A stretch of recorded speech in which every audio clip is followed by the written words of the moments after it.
សួស្តីអ្នកទាំងអស់គ្នាថ្ងៃនេះផងដែរខ្ញុំនឹងមកប្រាប់ពីរបៀបបង្កើត Gmail ដោយមិនចាំបាច់មានលេខទូរស័ព្ទដើម្បីបង្កើត Gmail ដោយមិនចាំបាច់មានលេខទូរស័ព្ទអញ្ចឹងបងប្អូនត្រូវចូលទៅក្នុង YouTube មកបន្ទាប់មកបងប្អូនមើលកន្លែង View ចុចកន្លែង View នេះមកបន្ទាប់មកទៀតបងប្អូនមើលទៅខាងលើខាងឆ្វេងកន្លែង Account ណាចុចលើ Account ហ្នឹងមក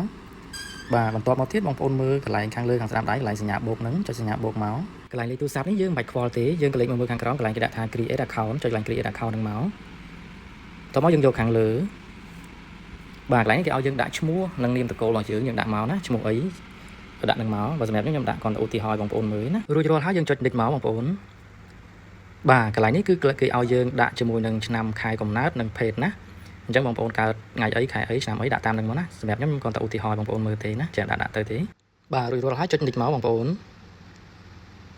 បាទកន្លែងនេះគេសួរយើងថាតើយើងយក Gmail បែបណាខាងលើខាងក្រោមឬក៏យើងចង់សរសេរថ្មីទៀតខ្លួនឯងសម្រាប់ខ្ញុំយកខាងលើតែម្ដងបងប្អូនណាបើសម្រាប់បងប្អូនមើលខ្លួនឯងចុះថាគួរយកបែបណាយកបែបហ្នឹងមកយើងចុចគ្រីសមួយមកហើយបន្ទាប់មកយើងចុចនិចទៅមុខទៀតបងប្អូនណាបាទកន្លែងនេះគេឲ្យយើងដាក់ password ណាពាក់ព័ន្ធនឹង password បងប្អូនទៅសេឲ្យចាំផងណាកត់ទុកផងសម្រាប់ខ្ញុំសូមបិទណាកន្លែងហ្នឹងណាបន្ទាប់ពីវាយ password ហើយគឺចុចនិចម្ដងកន្លែងនេះអញ្ចឹងគេឲ្យយើងមើលថានេះពិតជា Gmail របស់យើងអញ្ចឹងបើអូខេយើងចុចនិចទៀតមកបងប្អូនបាទកន្លែងនេះ scroll ទៅលើឲ្យអស់មកយកខាងក្រោម I agree នេះមកចុចមករងចាំបន្តិចទៅបាទនេះបងប្អូនឥឡូវគឺបានរួចរាល់ហើយ Gmail យើងគឺអាចប្រើបានផ្លូវការណាបងប្អូនណាគឺយើងអាចយកទៅប្រើបានហើយប៉ុន្តែបើសិនជាយើងចង់លុកចូលទៅក្នុងឬក៏បង្កើត channel YouTube តែម្ដងគឺយើងលុកតែម្ដងបងប្អូនណាអញ្ចឹងដើម្បីលុកចូលបានយើងrefresh វាមួយមកបងប្អូន refresh វាមួយមកហើយចុចលើ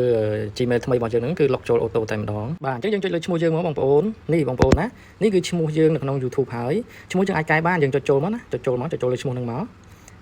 បាទនេះកន្លែងគេដាក់ថា name នេះមានសញ្ញាប៊ិចនេះយើងអាចចូលកែបានណាកែឲ្យ YouTube យើងទៅជាឈ្មោះអីវិញផ្សេងពី Gmail ហ្នឹងយើងអាចកែបានបងប្អូនណាអញ្ចឹងបើយើងចង់កែយើងចុចចូលមកបងប្អូនណាចុចចូល channel របស់យើងសិនមកអញ្ចឹងខាងលើនេះគេឲ្យយើងតាំងរូប profile ហើយខាងក្រោមកន្លែង name នេះគឺយើងអាចកែតម្រូវឈ្មោះរបស់យើងបានយើងចង់ឲ្យ YouTube យើងឈ្មោះអីយើងទៅសេតាមហ្នឹងមកណាចុច link ប៊ិចហ្នឹងមកគឺអាចកែបានហើយបងប្អូនណាអញ្ចឹងយើងចុចចូលមកបាទហើយកន្លែងនេះយើងបងប្អូនចង់កែដាក់យ៉ាងម៉េចវិញកែតាមហ្នឹងមកណាបាទសម្រាប់ខ្ញុំដាក់ឈ្មោះដដែលណាតារាហើយយើងដកឃ្លីមួយនោះដាក់ឈ្មោះខ្មែរមក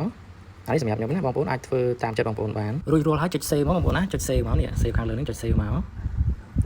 បន្ទាប់មកទៀតចុចនេះ create channel ណាបងប្អូនណាខាងក្រោមនេះណា create channel